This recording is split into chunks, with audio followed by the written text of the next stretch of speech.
Are you dreaming of your next island getaway and eyeing that YouTube darling of travel credit cards, the Chase Sapphire Preferred, to help get you there? Stick around and I'll explain why. When it comes to maximizing your rewards, the smartest choice might be just to skip this card altogether.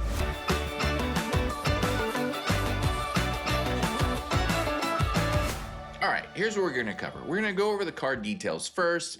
For any of the newbies out there that don't know a lot about the card, we're gonna cover all that. Then we're gonna go over some wallet setup comparisons, and I am going to make the case that this card 95% of the time doesn't make any sense. Now, can you contort your wallet setup in a way that, oh, see, if I do this, and this, it kind of makes sense? Yes, you could do that. There are gonna be people in the comments doing that. Great, awesome, that's what I love to hear.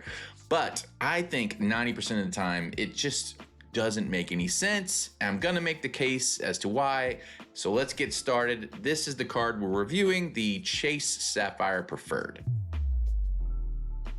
It has a sign-up bonus of 60,000 points when you spend $4,000 in the first 3 months of opening your account. Also, right now, as a limited time offer, they're giving a $300 travel credit for the first year. Any travel that you accrued in the first year of opening your account, you'll get up to a $300 credit back for that. It is not tied to the spending, so if you, for whatever reason, don't meet the 60,000 point spending requirement of $4,000, you still can get the $300 credit back on the travel. And this works just like the $300 travel credit on the Big Brother card, the Chase Sapphire Reserve. There's an annual fee of $95. You can get that down to $45. I'll show you how to do that here in a minute. So effectively a $45 annual fee. There are no foreign transaction fees. You can redeem the points you earn in the travel portal, and there's a little extra bonus if you do that. We'll cover that here in a minute as well. You also have access to transfer partners with this card. That gives you the ability to maximize the value on your points. We'll cover how to do that here in a minute. For spending categories, you get 5x on anything in the travel portal. So you get 5x on airfare in the travel portal. You get 5x on car rentals in the portal. You get 5x on hotels in the portal as well. You get 3x on dining. You get 3x on streaming services. You get 3x on groceries, but only online. You get 2x on other travel categories, which we'll go over here in a minute, and 1x on everything else. So like I mentioned, you get 5x on anything in the travel portal, 3x on dining, which includes subcategories. You get 3x on groceries online. That excludes Target, Walmart, any of the wholesale clubs, and you have to like order it online and through an online app. I don't have any experience on ordering online and getting the 3x back on online grocery purchases. I use the American Express Gold for all my groceries because it doesn't care if it's online or not online. I don't have to worry about, am I getting the 3x, with this online app or whatever. To me, it seems kind of chintzy just to only give it to the online. I don't know, it doesn't make sense. And this is the only card in the Chase lineup that even gives anything for groceries at all. And then you get 2x on travel. So that includes outside of the travel portal, you get 2x on airfare, car rentals, cruises, hotels. Their travel includes transit. So that means parking, ride sharing, toll fees, and just any miscellaneous transit expenses. And then, like I mentioned, 1x on everything else.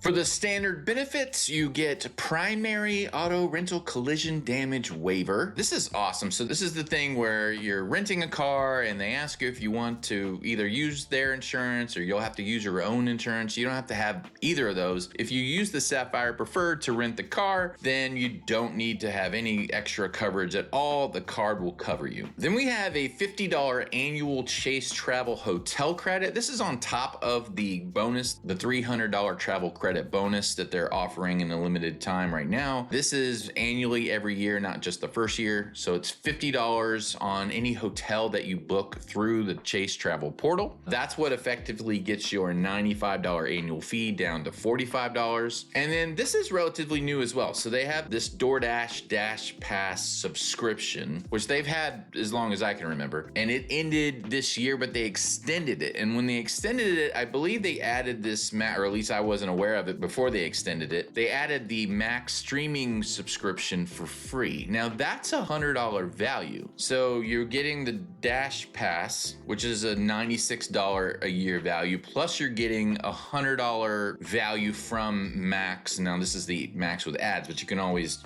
add a little more to get the non-ad subscription on top of that. So you're not paying the full without ad subscription. So $100, if you're already paying for Max streaming service, then that's definitely $100 back in your pocket. So now you're in a negative annual fee at this point. If you use DoorDash, that's great. That's going to be a benefit as well. I don't recommend using DoorDash or any other food delivery service. Just go get your food. You're going to save tons of money if you do that. Then they have an Instacart membership. Same deal there. Don't use this. They're charging you too much money to have this food delivered to you. We use HEB. It's on the corner. We order on the app earlier in the day. We go pick it up after work and it's free. It doesn't cost us a thing. The people load it in the back of our car. It's no hassle. Do that instead. Don't use Instacart. There's a quarterly Instacart credit as well for $15 every quarter. There's a complimentary fourth night at the Ennismore Hotel properties.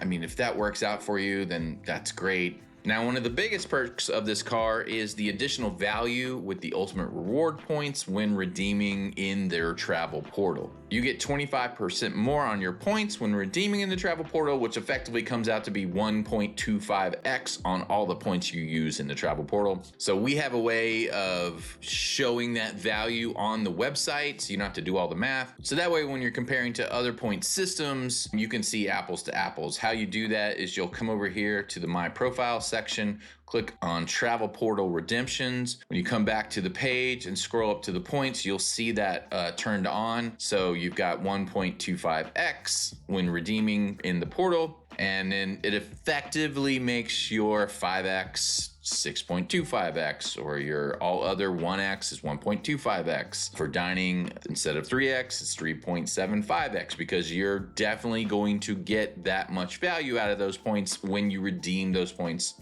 in the travel portal. And since this card also has the ability to transfer their points to transfer partners, you could come over here, set your points redemption preference in your My Profile to transfer partners, and that will set the point values at the transfer point value that is given to us by the pointsguy.com gods of point valuations. They set chase points at 2.05.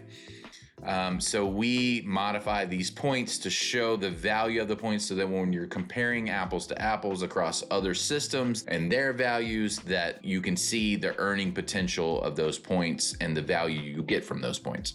All right, coming back down to the benefits. You also get 5x on Peloton purchases. It's got to be over $150. That ends March 2025. You also get 5x on Lyft rides. So you already get 2, so they're giving you an additional 3x on Lyft rides. That also ends March 2025. And then you got some travel protections. They're pretty good. It's a Visa Infinite card, so you get baggage delay insurance, travel and emergency assistance services, trip cancellation and interruption insurance, and then also trip delay reimbursement. For application rules, you've got the 148 Sapphire rule. So it's basically, if you've had a Sapphire card within the last 4 years, you can't get another bonus, but you absolutely can reapply for the card after 4 years and get the bonus again. And it doesn't matter which Sapphire, the Reserve or the Preferred. If you've had one, then you can't get a bonus for the other or that same card until 4 years later. You got the infamous Chase 524 rule, which you can't get another Chase card if you've had 5 credit cards opened in the last 2 years. You got the Chase 230. You'll be declined if you apply for a third Chase card of any kind within 30 days. And then you also have the Chase 46. Chase will decline your application if you apply to a 5th Chase card in 6 months, and it doesn't matter if it's personal or business. Okay, let's talk about the Ultimate Rewards point system for chase cards. As I mentioned, the points guys, the TPG valuation for Chase Ultimate Rewards is 2.05 cents per point. Now, if you don't use transfer partners, you're not going to get that. The best you could get is the 1.25 on this card. The Chase Reserve has the 1.5x on their points for redeeming in the portal. Otherwise, if you're just getting cash for these points, it's going to be 1 cent per point. Same with gift cards. You can transfer your points to a spouse's account. For example, I had the Sapphire Preferred, my wife had the Reserve, and I would transfer my points over to the Reserve to get the higher 1.5x on travel portal redemptions. You can't do that to friends or family members. You have to live at the same address on your account. It's fairly easy. You have to just call initially to link up the two accounts, and then once they're linked up, then you can just do it online with a couple of clicks. It's not that big of a deal. It took maybe 5 minutes to do that. And just a note, when and if you do that, make sure you do it both ways so you don't have to call to do it the other way, because I'm actually upgrading to the Reserve and I'm downgrading my wife's card, so she has all the points. Now I got to move all the points back over to my account, and I didn't link it up that way. It was only a one-way link, so now I got to call back. So I would just go ahead and link it both ways just so you have that flexibility without making two different calls. So in terms of transfer partners, you have Aeroplan that you can transfer your points out to, Avios, Emirates, Flying Blue, which is Air France KLM, Virgin Atlantic's Flying Club, IHG Rewards Club, Singapore Airlines KrisFlyer, Marriott Bonvoy, Southwest's Rapid Rewards, True Blue from JetBlue, Mileage Plan, which is United, and then World of Hyatt. Now, World of Hyatt seems to be the preferred transfer partner where you can get the most value out of your points. I don't use Hyatt. I'm not a member of Hyatt, so I haven't really experienced that myself. I generally use Avios for all mine, or Hilton if I'm using Amex points. So these are the cards that can all earn Ultimate Rewards points: the Freedom Flex, the Freedom Unlimited, the Sapphire Preferred, the Sapphire Reserve, the Ink Business Cash, the Ink Business Preferred, and the Ink Business Unlimited. There's another card called the Ink Business Premier, which also earns Ultimate Rewards, but it can't transfer those points to anybody, and it can't use transfer partners and all that. It just basically is just a cash card, 1 cent per point. So all of these can purchase in the travel portal. The ones that are more than 1 cent per point are the Sapphire Preferred, Sapphire Reserve, and the Business Preferred.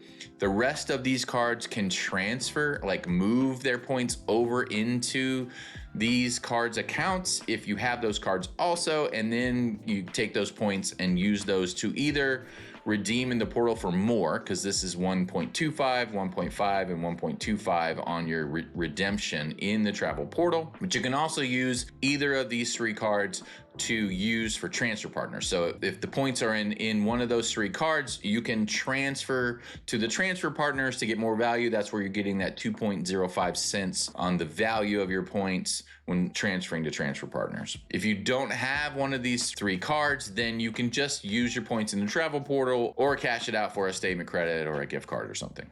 You'll notice there's a dimmed out card over here. This is the OG Freedom, the original Freedom card. It's no longer offered. You can product change to it. There are some benefits to that. If you go and watch my Chase Freedom video, we cover that extensively there. All right, so let's do some card comparisons. And we're gonna start out with just comparing the two Sapphire cards together. So let's scroll down here.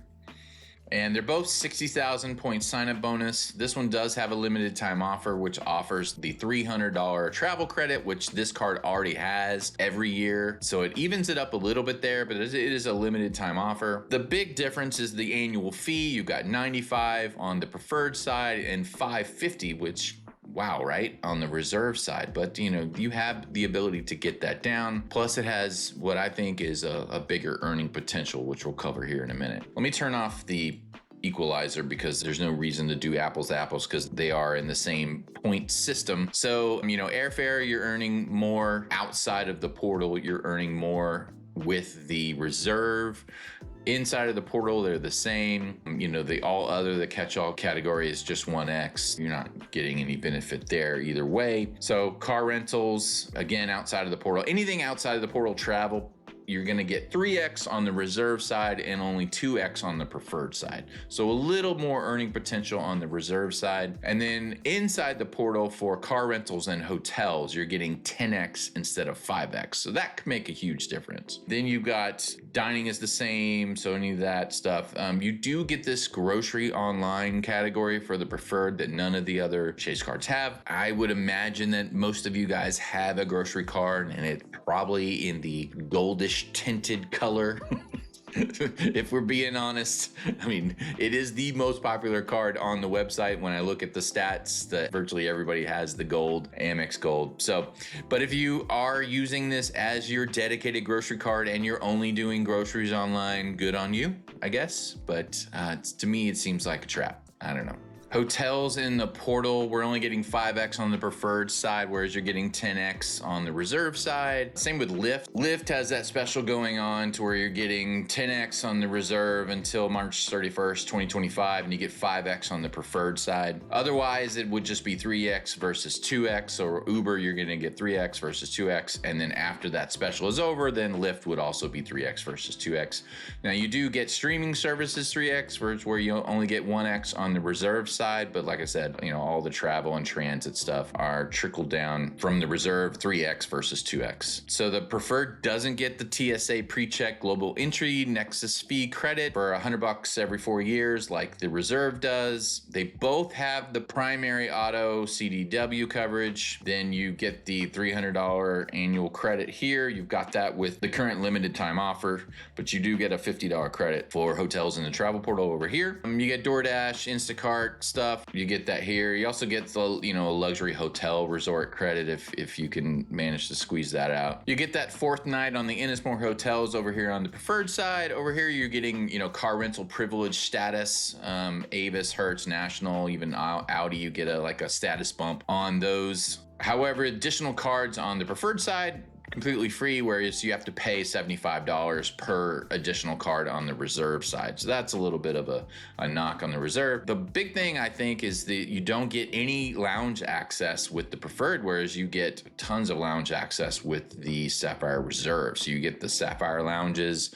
access, and they're churning those out pretty quickly, and then also all the Priority Pass Select membership lounges. So over here, you're getting 1.5, 50% more value, whereas you're only getting 1.25, the 25% more value on your points when used in the travel portal, 10x on Peloton versus 5x. Then you have the travel protections. You're getting a bunch more in the reserve, along with more coverage, like dollar-wise as well. The reserve, honestly, travel coverage-wise, is probably one of the best out there. I can't think of one that's better. There may be one that's better, but in terms of the main cards that you usually look at, the Platinum and the Venture X, the reserve has more travel protections than most. Okay, now let's go over to the wallet setup comparisons, and here's where I'm really gonna make my case. So we're gonna compare the 2 Freedom cards by themselves, the 2 Freedom cards with the preferred, and the 2 Freedom cards with the reserve. Now we're gonna go at this with the logical approach of you're new to the game or whatever, you're just getting credit cards and you haven't gotten a preferred or you hadn't gotten a reserve, and you're trying to decide, should I get the reserve for the preferred or don't get either card at all? So right now you're just not traveling.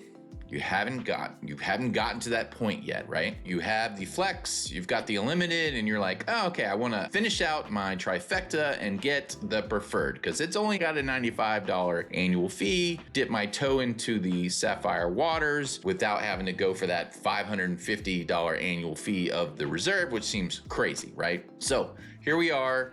We have our profile set for the points redemption preference to cash only, because that's all we're doing. We're not traveling yet, so we're just doing cash only.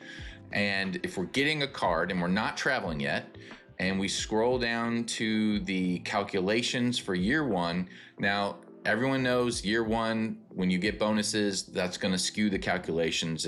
Yes, get the bonuses, great, but everyone knows that year 2 is really where you're going to figure out, is this card worth to hold in my wallet for any length of time? So year one, yes, does better. These are pretty close. Just the Freedom cards, very much lacking. But again, we're gonna get these bonuses, but we wanna make sure that they're gonna be worth it to us. And then which cards should we get? So if we scroll down to year two, no traveling and just using cash, it doesn't even make sense to have either card. So if you're not traveling yet, don't get either card. It doesn't make any sense. Even though it's only a $95 annual fee for the Sapphire, you're not benefiting from that. It's still cheaper to just have the 2 Freedom cards than to have also the Sapphire card. So don't get it. If you're not ready to travel, don't get it. So now, oh, and I should have mentioned that I have no annual spending for travel yet. So I haven't allotted any travel. So we're not benefiting from any travel categories because we're not traveling yet. We're thinking about it. We're going to do that soon, but we're not traveling yet.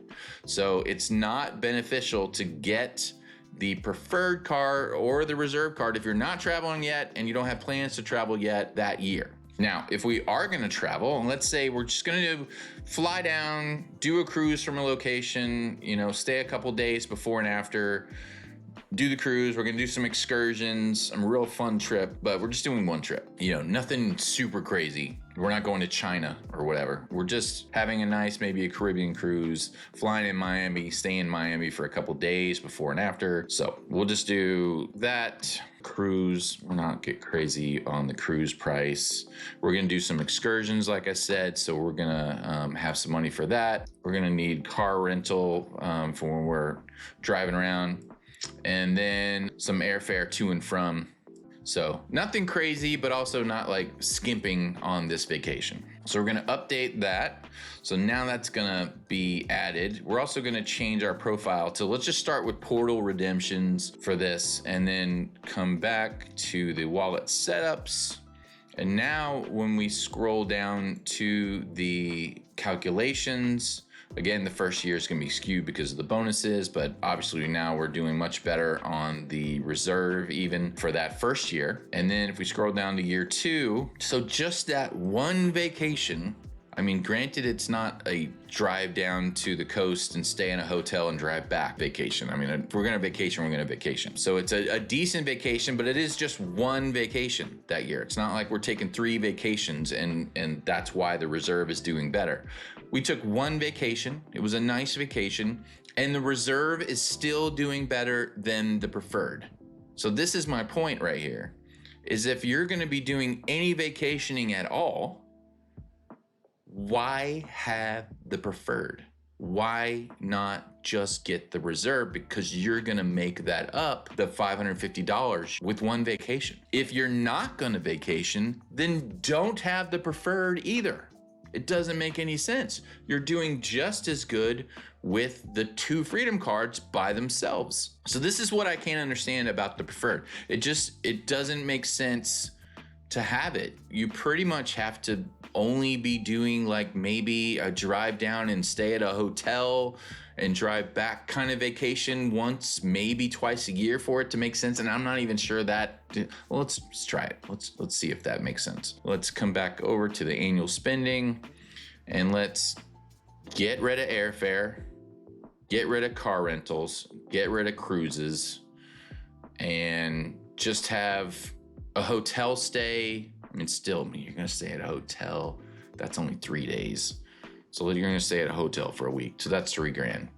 And then some travel expenses. Let's just knock that down to $2,000. Let's go crazy. Let's only $1,000 for travel expenses, even though, yeah.